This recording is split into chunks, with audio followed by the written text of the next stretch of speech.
Desobedientzia zibila ez da delitua, berretsi du Arostegiako auzipetuei laguntzeko plataformak epaia ezagutu ondoren.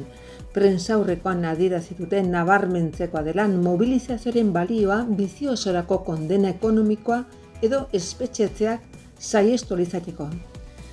Txibite lehendakariak Mobis enpresa korearra bisitatu du, Nafarroan mende hontan egin den bigarren industria inbertsiorik handiena egiten duen enpresa. Landagarapenak bat milioi eman ditu erabilera partekatuko nekazaritzeko makinetan inbertsioak egiteko laguntzetan. Iruñeko udalak, Nafarroko gobernuak eta zeinek lankidetza hitzarmena sinatu dute ekintzailetza eta enpresak sortzea bultzatzeko. Ziudadelako Iruñako labean David Mutiloa Irundarraren izenbururik gabea instalazioa dago ikusgai. Udalak eta Aedas Jomesek sustatutako 2028ko labea aretoa arte instalazioen nazioarteko lehen lehiaketaren lan irabazlea.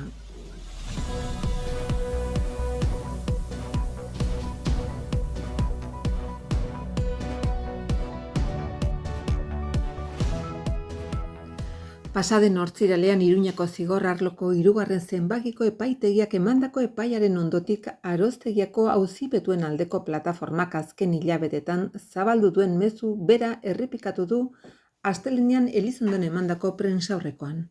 Desobedientzia zibila ez da delitua. Horrekin batera nabarmendu du sustatzailearen eta fiskaltzaren izenean egindako akusazioak ez dutela lortu talde kriminala egoztea ontzat ematea. Horrela, positibotza jo dute Baztango 7 herritarrek kartzela saihestu izana. Erakunde demokratikoaren kriminalizazio eta desobedientzia zibila saihestu izana eta etorkizuneko protestak zigortzeko aurrekari bat sortzea saihestu izana. Bertze behin ere fiskalaren laguntza ordainezina izan duten arren arrakala bat sortu dugu haien joku eremuan azpimarratu dute. Era berean, epai hori mobilizaziori gabe lortuko etzela nabarmendu dute. Borrokatzea merezi duela erakutsi dugu gaineratu dute prentsaurrekoan. Epaiaren elementu positiboen artean dago makrogune turistikoren sustatzaileak 43 milioi euroko erreklamazioarekin bilatzen zuen bizi osorako zigor ekonomikoa saihestu izana, obrak gelditzeagatik. Aspalditik erakutsi du enpresa horrek herritarrak kriminalizatuz diru publiko eskuratu nahi zuela, oraingoan ez du lortu herriaren indarrari esker gaineratu dute prentsaurrekoan. Nola nahi ere, plataformak nabarmendu du epai justu bakarra auzipetuen absoluzioa izango zela. Euskal Herrian, historikoki, errepresioa jasatea normalizatu dugun arren edozin zigor bidegabea da. Are gehiago jakinda, Nafarroko gobernuan eta horren alde dauden alderdietan espekulatzailek eta laguntzailek ez dutela inolako ondoriorik jasango. Arostegian gertatu denaren erantzuleak izan arren salatu dute. Prozesu hau guztia beldur barrabaskeria bat izaten ari da, ez da onargarria ez da bidezkoa ere lurra defendatzeagatik 62.000 euroko isuna ordaintzera kondenatzea gaineratu dute. Prozesu honek 4 urtez euren bizitzak baldintzatu dituela gogoratu aurretik. Zentzu horretan ohartarazi dute epaia ez dela irmoa eta helegiteak aurkez daitezkela, beraz prozesua ez da amaitu. Epai hau herri oso baten borrokaren testuinguruan ulertu behar da. Herri bezala ospatzeko arrazoi asko ditugula erakutsi dugu, erresistentziaren indarra, auzolanaren balioa eta gure lurra defendatzeko legitimitatea. Marea hori indartsu agertu da Otsoaren hortz zorrotzen aurrean. Arostegiaren borroka ez da soilik tokiko kausa bat, gure etorkizuna eta gure herriaren erabakitzeko eskubidea dauka jokoan, azaldu dute prentsaurrekoan. Lortu dena ez da kasualitatez izan, azpimarratu dute, baizik eta herri mugimenduaren lanari eta Euskal Herriaren eta beste lurralde batzuen elkartasunari esker. Mobilizazio maila ikaragarri izan da eta bide beretik jarraituko dugu azpimarratu dute. Ildo horretan, datozen asteetan abian jarriko diren elkartasun kanpainetan parte hartzera deitu dituzte herritarrak. Errepresio ekonomikori modu kolektiboan aurre egingo diotela aurreratu dute. Arostegiako pesisak indarrean jarraitzen duela gogorazitu dute eta berehala bertan bera uzteko eskatu dute. Joan den ortzirelean Nafarroko auzitegiak publiko egin zuen gure kontrako epaia. Gaurko deialdian honi buruzko balorazioa zuekin partekatuko dugu. Epaiak argi ilun aunitz ditu. Alde batetik, sententziak Palazio de Arostegia SM eta fiskaltzak gure gain paratu nahi zuten akusaziorik larriena baztertu du, talde kriminal baten parte izatea. Zentzu hontan, oraingoz, absoluzioa lortu dugu. Honekin, 7 herritar kartzela zigorraren mamuaz libratzeaz gain, Euskal Herriko antolakuntza demokratikoaren eta desobedientzia zibilaren kriminalizazioa saiestu dugu. Baita, etorkizuneko borroketan aurrekari arriskutsu honek ekarriko lituzkeen zigortzen neurri larriak ere. Beraz, herri mugimenduetatik gaur badugu zer ospatu. Bertze behin ere, fiskalaren laguntza izugarria izan badute ere, haien joko zelaian arrakala sortzea lortu dugu. Sententzia hau mobilizaziorik gabe ez zen lortu izanen. Borrokatzeak eta protestak balio duela berresten dugu beraz. Ondar urteko elkartasun uholdeak sententzia honetan bere biziko garrantzia izan duela argi dugu, eta borrokatzeak merezi duela erakutsi dugu. Bertzetik, epaiak alde batera utzi du Palazio de Arostegia SM-ek gure gain ezarri nahi zuen bizi osorako zigor ekonomikoa. Behin eta berriz errepikatu dugu Arostegiko proiektua ez dagoela geldi. Guk obra momentu puntual batean gelditzea lortu bertzerik ez dugula egin eta epai honek hori berresten du. Beraz, enpresari gure sakeletik 53 milioiak lortzeko bidea etsi diogu. Enpresa honek aspalditik erakutsi du herritarren kriminalizazioaren bitartez bere helburua diru publikoa eskuratzeko bidea egitea dela eta kasu honetan berriz ere herritarren indarrari esker traba bat aurkitu du. Haatik, kasu honetan absoluzioa da epai justu bakarra. Euskal Herrian, historikoki errepresioa pairatzea normalizatzera ailegatu bagara ere, edozein zigor neurrigabekoa da. Gainera, jakinik espekulatzaileak eta beren laguntzaile diren Nafarroako gobernua eta hau sostengatzen duten alderdi politikoek ez dutela inolako ondoriorik jaso, Arostegiko auzian erantzule zuzenak izanik ere. Prozesu guzti hau barrabaskeria galanta izaten nahi da. Denen lurra defendatzeagatik, bortxa eta derrigortze delituengatik kondenatzea, 1000 euroko kalte ordain eta 322.000 euroko isuna pagatzera kondenatzea ez da bidezkoa, ez da onargarria ere. Gogora ekarri nahi dugu, 4 urte luze daramazkigula gure bizitza kolokan, gure gorputzetan bide judizialaren bortizkeria sufritzen eta oraindik denbora dezente pasatzen ahal dela Ondarre epaia irmoa izan hartio. Ez da bidezkoa makroproiektu espekulatzaileak inposatzen dituztenek, 100 urteko zuhaitzak botatzen dituztenek, errekak eta bazterrak hondatzen dituztenek, inolako ondoriorik jaso ez, eta guk momentu batez sarraskiak geldiarazi izanagatik zigorrak pairatu behar izatea. Argi erran nahi dugu, desobedientzia zibila ez da delitua. Aldi berean, ohartarazi nahi dugu epaia hau ez dela oraindik irmoa. Alde guztiek helegitea aurkezteko aukera izanen dugu, eta beraz, gaur egiten dugun balorazioa lehen instantziako epai honi buruzkoa da. Azpimarratu nahi dugu, gaur ez dugula bakarrik auzipetuen egoera baloratu nahi. Epai hau herri oso baten borroka baten testuinguruan ulertu behar da. Herri bezala erakutsi dugu badugula ospatzeko 11 arrazoi. Erresistentziaren indarra, auzolanaren balioa eta gure lurra defenditzearen zilegitasuna. Marea horia indartsu agertu da Otxoaren nort zorrotzen aitzinean. Arostegiko borroka ez da soilik tokiko auzia, gure etorkizuna eta gure herriaren erabakitze eskubidea jokoan dago.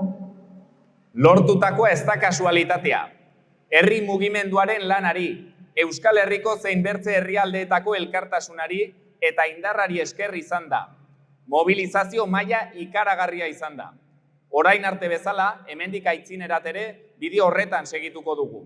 Horregatik, herritar guztiak berriz ere deitzen ditugu, heldu diren asteetan abiatuko dugun elkartasun kanpainan parte hartzera, bakoitzak alduen ekarpena eginez. Orain arte egin dugun bezala, errepresio ekonomikoari modu kolektiboan erantzunen diogu. Aldi berean, berriz ere gogorazi nahi dugu Arostegiko UGEPA proiektua oraindik martxan dela, eta erantzulei behin betiko bertan bera uztea eskatzen diegu. Gaur, hemen bildurik berriz ere baieztatzen dugu gure konpromisua. Aroztegia geldituko dugu eta gure herriaren alde segituko dugu lanean, tinko eta elkarrekin. Gora herri erresistentzia eta desobedientzia zibila! Aroztegia geldituko dugu! Aroztegia geldituko dugu! Aroztegia geldituko dugu! Aroztegia geldituko dugu! Aroztegia geldituko dugu!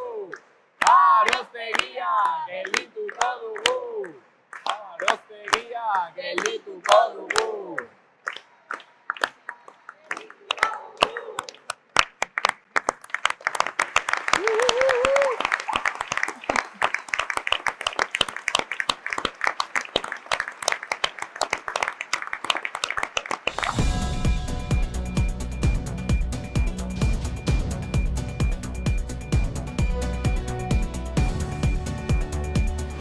Nafarroko lehendakariak eskerrak eman dizkie Mobis enpresa korearreko buruei astelehenean Seulen izandako topaketan, noainen ibilgailu elektrikoetarako baterien lantegi berri bat bultzatzeko duten profesionaltasunagatik. Izan ere, proiektu hori funtsezko pieza da foru komunitatea referentzia bihur dadin Europa hegoaldeko ibilgailu elektrikoen ekoizpenean.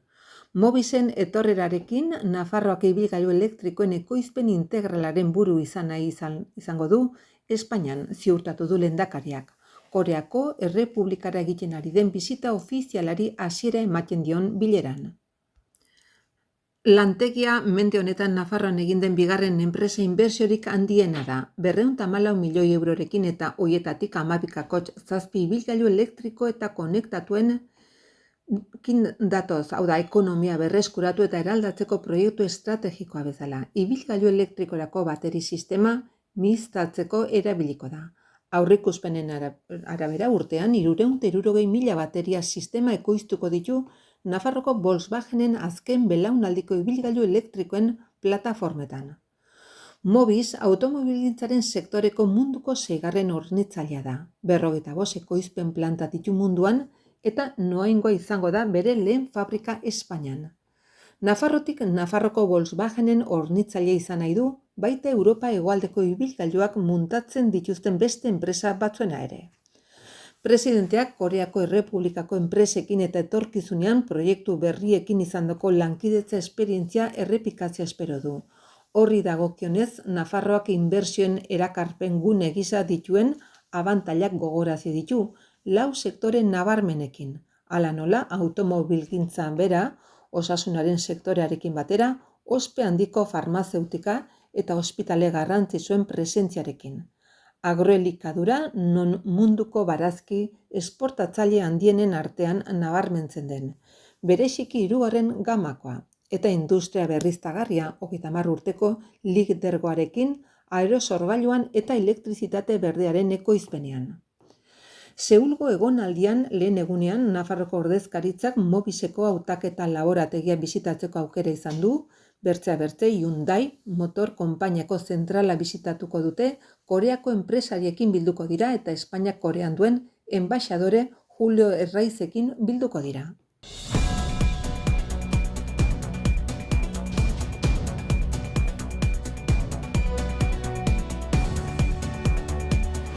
Nafarroko gobernuko landa garapeneko zuzendaritza nagusiak 1.125.000 euroko diru laguntzak eman ditu nekazaritzako makinarian edo ekipamentuetan egindako 11 inbertsio proiektuetarako. Proiektu horiek 5 ustiategiren edo gehiagoren arteko erabilera komuneko kooperatibek egin dituzte eta banaka ezingo lituzkete egin kostu handia dutelako.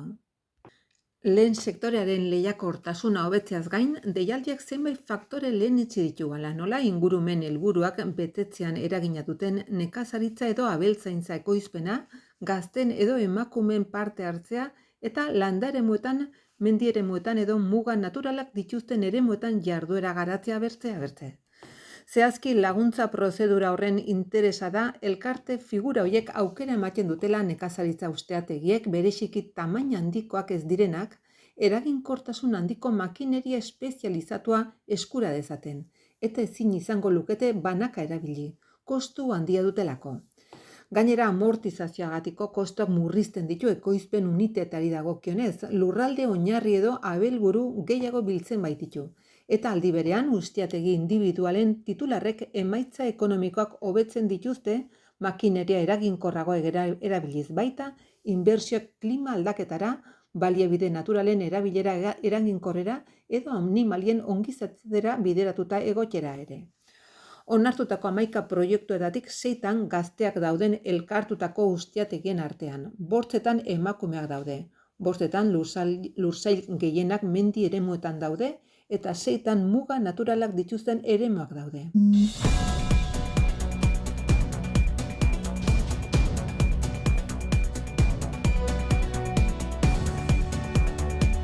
Iruñeko udalak lankidetza hitzarmen bat sinatu du Nafarroko gobernuarekin eta zein enpresen eta berrikuntzaren Europako Zentroa Sozietate Publikoarekin 2025 ekintzailetza eta enpresak sortzea bultzatzeko. Sinadura ekitaldian Joseba Asiron Iruñeko alkatea, Mikel Irujo Amezaga Industriako eta Enpresen Transizio Ekologiko eta Digitalerako kontseilaria eta Uxue Itoitz zeineko zuzendari kudeatzailea izan dira. Haiekin batera, Inigo Arruti, Industriako eta Enpresako Transizio Ekologiko eta Digitalerako Departamentuko Enpresa sustapeneko zuzendari nagusia. Hitzarmenak 255.761 euroko aurrekontua du, Iruñeko udalak 114.812 euro eta Nafarroko Gobernuko Industria eta Enpresen Transizio Ekologiko Departamentuak 140.959 euro finantzatuta. Ekintzailei eta enpresek sortzeari laguntza emateko, bai eta dagoeneko daudenak indartzeko ere zeinek egindako jarduketen bidez. Iruñeko udalak baliabide egokiak, hau da espazio hori, langilei eta ordutegiei dagokionez dituen egoitza bat eskainiko du. Iruñeko eta Nafarroko ekintzailei kalitatezko arreta zerbitzua personalizatu eskaini ahal izateko. Eta egoitza hori zeinek noainen duenaren osagarri izanen da. Halaber, hiriko merkataritza bultzatu eta indartzea xede duen Iruña ekintzailetza programa finantzatuko du, ekintzailei eta negozio hobetu edo erreleboa hartuko dien norbait bilatu nahi duten merkatariei lagunduta. Nafarroko gobernuak ekintzailetza sustatzeko eta enpresak sortzeko zeinen dinamiketan laguntzen du, hala nola lanbide heziketako, goi zikloetako eta unibertsitateetako ikaslei, irakaslei eta ikertzailei zuzendutakoetan.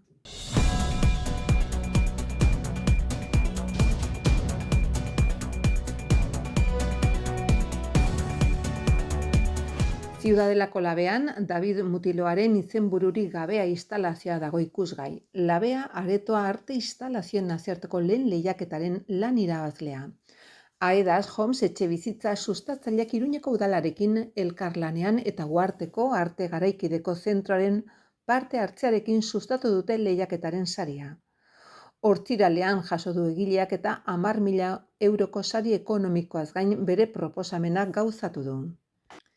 Ekitaldian, Iruñeko udaletik Maider Beloki Unzu, Kultur Jai eta Kirol Zinegotzia Inigo Gomez, Ekiluz, Alorreko zuzendariak eta Mikel Fernandez, Aedas Homeseko iparraldeko ordezkariak parte hartu dute eta azken horrek eman dio egiaztapen diploma David Mutiloa irabazleari. Zeinak jasotako 21 proposamenen artean hautatu baituten. David Mutiloaren sorkuntza kalitateagatik eta labeko espazio modu originalean baliatzeagatik nabarmentzen da. Izenbururik gabea lanak izaera minimalista du, aretoaren arkitekturarekin jolasten da eta kanpoaldea zein barrualdea erabiltzen ditu. Horrela aretoa da bisitariei begira dagoena. 12 metro luze eta 34 zentimetroko diametroa duen altzairuzko pieza baten bidez, leiho baten bidez eraikina diagonalean zeharkatzen duena.